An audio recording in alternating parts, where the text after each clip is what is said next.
अध्याय 4 पवित्र शास्त्र का रहस्य कैसे, कब, क्यों और किसके लिए।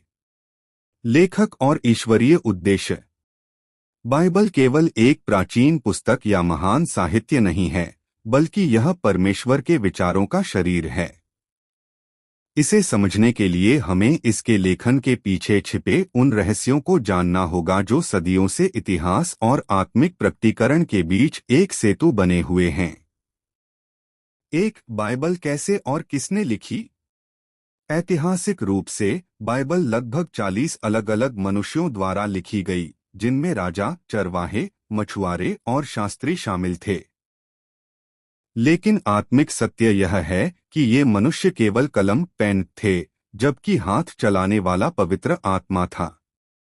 लेखन की प्रक्रिया, परमेश्वर ने इन लेखकों के व्यक्तित्व को नहीं मिटाया, बल्कि उनके ऊपर ऐसा नियंत्रण रखा कि उन्होंने अपनी भाषा में वही शब्द लिखे जो परमेश्वर के हृदय में थे। वचन का प्रमाण, क्योंकि कोई भी भविष्यवाणी मनुष्य की इच्छा से कभी नहीं हुई, पर भक्त जन पवित्र आत्मा के द्वारा उभारे जाकर परमेश्वर की ओर से बोलते थे। 2 पतरस अध्याय 1 वचन 21। 2 बाइबल कब और कहाँ लिखी गई। यह पुस्तक लगभग 1500 से 1600 वर्षों की लंबी अवधि में 3 अलग अलग महाद्वीपों, एशिया, अफ्रीका और यूरोप, और 3 भाषाओं, इब्रानी, अरामी और यूनानी में लिखी गई। समय का चक्र, इसे मूसा के समय लगभग 1400 ईसा पूर्व से लेकर प्रेरित यूहन्ना के समय 95 ईस्वी तक लिखा गया। इतने लंबे अंतराल और अलग अलग स्थानों के बावजूद इसमें शुरू से अंत तक एक ही संदेश की निरंतरता है। गहराई यह साबित करता है कि परमेश्वर समय और भूगोल की सीमाओं से ऊपर है। जो उसने उत्पत्ति के आदि में शुरू किया, उसे प्रकाशित वाक्य के अंत में पूर्ण किया। 3 बाइबल किसके लिए लिखी गई। यह पुस्तक किसी विशेष जाति या धर्म के लिए नहीं, बल्कि पूरी मानवता और विशेष रूप से चुने हुए 20 के लिए लिखी गई है। यह एक आईने की तरह है, जिसे इसलिए दिया गया ताकि मनुष्य इसमें अपना चेहरा देख सके और अपनी आत्मिक पहचान, आइडेंटिटी कर सके।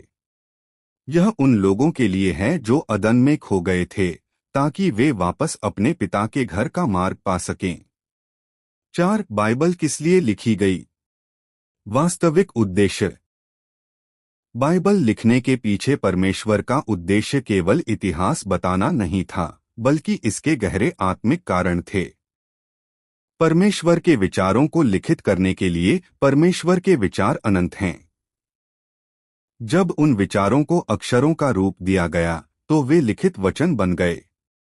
यह इसलिए किया गया ताकि आने वाली पीढ़ियों के लिए सत्य सुरक्षित रहे और शैतान इसमें मिलावट न कर सके।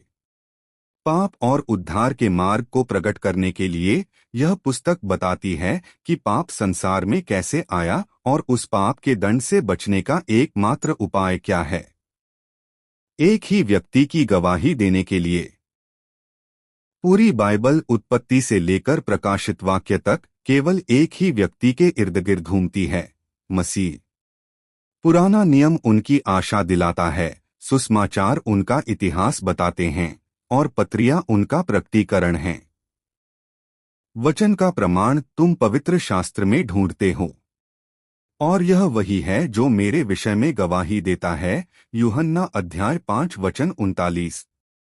निष्कर्ष, व्याख्या का सही दृष्टिकोण।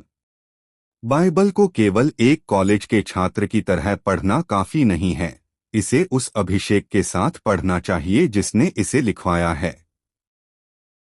विद्वान इसे महान साहित्य कहते हैं, लेकिन एक विश्वासी के लिए यह परमेश्वर की जीवित आवाज है जो आज भी हमसे बात करती है।